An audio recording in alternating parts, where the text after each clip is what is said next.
Hi friends, இங்கே பாருங்கள். இது என்ன வீடியோனாக்கா, நம்ம கத்திரிக்காய் செடியில் நம்ம விதைக்கி விட்டு வந்த கத்திரிக்காய் பறிச்சுட்டு அதை கொஞ்சம் ப்ரூன் பண்ணி விட்டோம். வெள்ளைப்பூச்சி வந்துருந்ததுன்னு.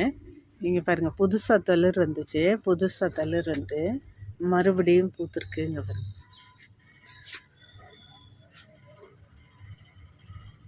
கத்திரிக்காய் காய்ச்சிருக்கு. பாருங்க, சூப்பராக க்யூட்டாக ஒரு கத்திரிக்காய் காய்ச்சிருக்கு. பூ 4-5 விட்டுருக்குதுங்க. இந்த இதுலேயும் விட்டுருக்குது. அதோட மொட்டு கூட பாருங்கள், கத்திரிக்காய் மாதிரியே இருக்கும். அது மொட்டு, அது பூ இந்த மாதிரி இருக்கும்.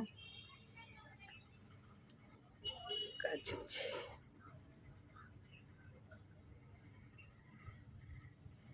ஓகே ஃப்ரெண்ட்ஸ், தேங்க்ஸ் ஃபார் வாட்சிங்.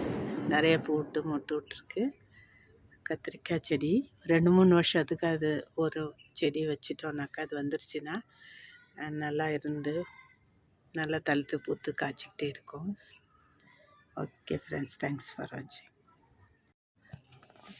நான் இந்த போன வாட்டிலாம் இந்த கத்திரிக்காய் செடியில் பூவை வந்து நான் பாலினேஷன் பண்ணி விட்டேன். இந்த வாட்டி நான் பாலினேஷன் பண்ணி விடல. ஏன்னாக்க நம்மளோட மாடி தோட்டத்தில் நிறைய பூக்கள் இருக்கிறதுனால ஹனிபீ வருதுங்க. ஹனிபீயும் பட்டர்ஃப்ளையும் வருது. அதனால் எனக்கு இந்த வாட்டி பாலினேஷன் பண்ணுறதுக்கு ஜரூரத் வரல. அதுவாகவே காய்ச்சிருச்சு கத்திரிக்காய். நீங்களும் உங்கள் வீட்டில் கத்திரிக்காய் செடி இருந்ததுன்னா அதை வந்து ப்ரூன் பண்ணி விட்டு ஒரு 2-3 வருஷத்துக்கு பாதுகாத்திங்கன்னா நல்லா காய்க்கும். ஓகே ஃப்ரெண்ட்ஸ், தேங்க்ஸ் ஃபார் வாட்சிங்.